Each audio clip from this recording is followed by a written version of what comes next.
So I'm really delighted to introduce Kasia to you, Professor of Nursing at the University of Canberra, and also on a secondment to ACT Health as the gerontological lead there. She started her career as a care worker in disability services, and her PhD was on nurse-sensitive complications for people with dementia in hospital.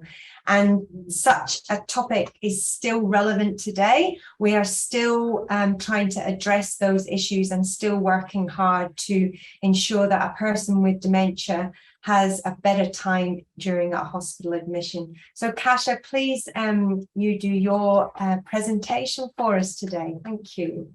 Thanks so much, Vicky, and just so happy to be here today and so happy to have such an enormous room full of people who are excited about the same things that we are. I guess I could say that from the PhD. I'm afraid to say that I did think it would change the world and didn't change the world as much as I hoped it would. Hence, we're still here today and doing more work like this with Ghana, and I look forward to working it with you. I wanted to just really quickly give a bit of a kind of background storytelling to bring us all on the same page as we're moving forward together with Ghana. So I won't spend too long or too heavy into the research space, but I just thought a little bit really helps kind of get the grounding together. I love this article from Rhonda Nay that Sue Hunt actually, when she was working in Department of Health as the nursing advisor, pointed me to, and really recognising that one of the issues, I know that everybody in the room knows that one of the problems with nursing homes is that there aren't enough nurses in them, but that it was actually part of the Act, of the Aged Care Act of 1997, to reduce the requirements for registered nurses in residential aged care. And this is a great article that describes that and helps you to understand the narrative about how these narratives change and the discourse in politics, and that therefore how we can contribute to that. And I think it's really important to recognise that. And so what happened after nurses were no longer required to the same extent, and I think we've all seen through the Royal Commission and the work that we have been doing, is that we have seen significant components of what is now being measured scientifically in the research realm as missed nursing care or unfinished nursing care. And this was some work that was funded by the ANMF about doing surveys of nurse perceptions of care that was left undone in residential aged care. And another very much more recent piece of work, which was done by the Hartford Group, which is really looking at what's happening in our curriculum. So not only do we not have enough nurses in aged care, we don't have enough nurses with gerontological experience necessarily doing the teaching to support the next generation of nurses coming out of their degrees.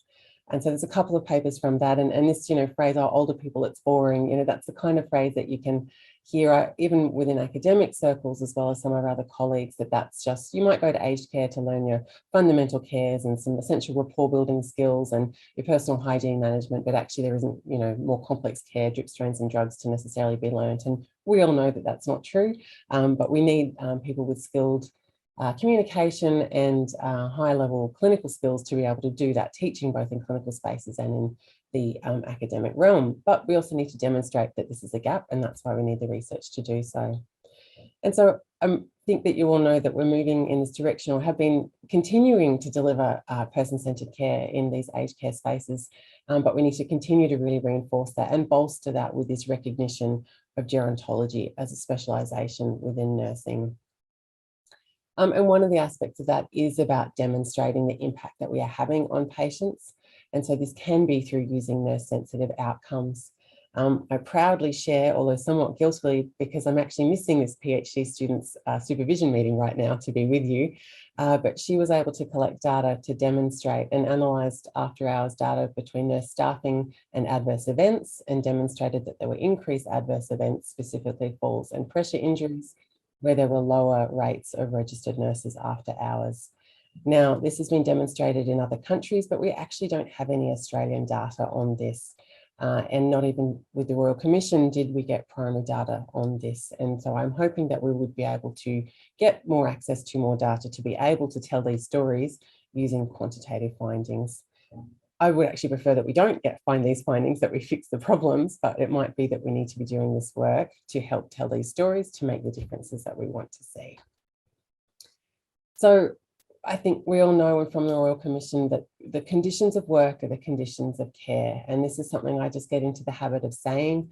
This is what we're seeing in the changes for the Fair Work Commission to changing the pay rates. This is about accessibility and security. We've got a lot of casualised workforces and not necessarily satisfaction with delivery of care. We know that staff enjoy working in safe workplaces and where they feel satisfied with the quality of care that they can provide, and that this is more likely to impact on retention. We also know that there's lots of opportunities with telehealth or other efficiencies through information technology, but we can't necessarily develop those well if we're not maintaining our focus on quality. And so we know that quality of care is motivating, and that the reasons that nurses don't want to work in aged care actually often have nothing to do with older people. Vicky and I did a quick poll of our students and had about 120 reply quite quickly, still anonymously, but just to get a bit of an idea. And 70% of them enjoy working with older people, but that doesn't mean that they're looking for a career in aged care.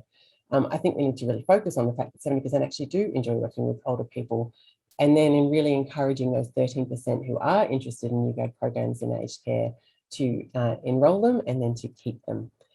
So we've got a lot of work to do, but also a lot of positives to work with. And so I guess this is the real message about now is the time. I was at Parliament House with Minister Wells, Anika Wells, and at the pre-Jobs Summit Aged Care Roundtable. And this was the phrase that she was working. Now is the time, you are the people, this is the room. And I agree that this is our cohort that we've got right now, a bunch of enthusiastic gerontological nurses who want to make the most. We need a 45% increase in registered nurses by the middle of next year in aged care to meet the recommendations from the Royal Commission. So we've got this public support and policy momentum, but it's going to take people like us and more people to get on board to be able to make this happen. So the mission statements that we have derived for Ghana is about enabling access to gerontological nursing knowledge and skills, to build this community of specialist nurses, to support delivery of high quality, evidence-based and holistic care in Australia to older population groups and their families and carers across care settings. As you know, this is, and I'm just really going through those mission statements that you've seen on the website. Wisdoms of the First Nations will inform our mission. Painting is so beautifully descriptive of that. These pictures down the bottom that Crystal has done are actually partly about how we live by ourselves, how we live in groups, how it is that we communicate in sometimes we need private time and sometimes we need community time. And that the ripples are not just about the nurses' impact on others, but also about the impact of older people on others and on us. That this is the ripples are an ongoing effect. And I just love all of the echoes that come through that painting. And every time I see it, I see new things. Our second focus is particularly about alliance, as we talked about. And so collaborations with other like-minded organisations. We have a number who have already really got on board with us and others that we're still formalising representation with. But we really want to share. We know that there are lots of other great bodies that are doing great work in this space, and we want to complement those. Our main recognition was that despite the fact that aged care is the highest specialisation registered when people do their surveys and their registration for AHPRA, yet we don't have a recognised body on the ConMo group and a recognised solid voice of solidarity together. So as an example of this, PGNA have shared with us their upcoming presentation about Alien, the movie, and psychoanalysis. So please, if you Google PGNA, you'll be able to find out more about this particular upcoming presentation in November. I love it. Why do we go and see horror films? Psychoanalysts might argue that the most effective horror films are those that most faithfully recreate a range of early infantile anxieties. And so they're using a movie to talk about how to do psychoanalysis and what components of that we might be able to use in our work. So playful space, please look it up if you're interested. And another link, of course, is the current availability of scholarships. And these are both for undergraduates as well as for postgraduates. And these are quite substantial scholarships. I think it equates to about $10,000 a year for the undergrad. And they are actually fairly easy online applications. They are due Monday, so please get on and do them. Please shoulder tap someone to get on and do them. We know that nurses often won't take it upon themselves to put their hand up for something, and our students as well. So please do look those up. They are due midnight on Monday. Can be masters or any kind of postgrad grad certs in a gerontological space or any kind of undergrad. You need to demonstrate what course you would be enrolling in and where it would be and what your commitment to aged care is. We know, but this is our third aim, gerontological nursing is a rewarding specialty. We really, and our fourth, fifth, sixth, seventh, and eighth parts of our mission are really about nurturing the future generation of gerontological nurses and being really inclusive. All care settings, acute care, community care, aged care, primary health. We need to be recognising that aged care and older person nursing happens in multiple settings and not to segregate. We really want to be inclusive about the pathways and therefore all of those different levels of nurses and assistants in nursing. And we're recognising that these are different scopes of practice, and it's important to keep that recognised, but we also want to support and mentor and bring together these important workforces. Respecting and valuing diversity, and particularly the cultural diversity of the workforce, we know that that is a significant component of the aged care sector, and really making mentoring support available in an accessible fee structure. And we would really like any feedback that people have about this. With any organisation like this, it's the members that are making it and making the rules, making the creating what it should be for the organisation to function.